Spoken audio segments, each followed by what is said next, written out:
So ngayon, numbers naman, i-change natin sa Roman numerals. I-recall lang natin to, no? So I is 1, B is 5, X is 10. Okay, so 27. So ito yon, dalawang 10. So lagyan natin ng dalawang X. Tapos para makagawa tayo ng 7, we need 5, tsaka dalawang 1.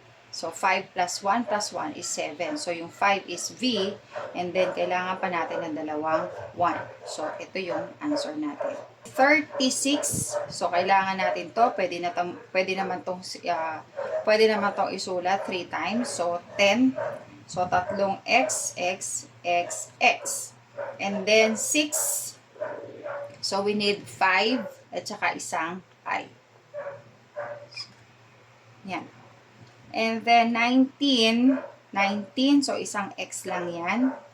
And then, hindi naman natin pwedeng isulat yung I 4 times. So, ibig sabihin, meron tayong isusubtract dyan. So, yun ang lagay natin. IX.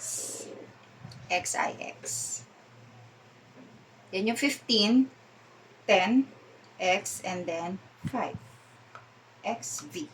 For your turn, you may comment your answers on the comment section. I hope you learned something. Thank you.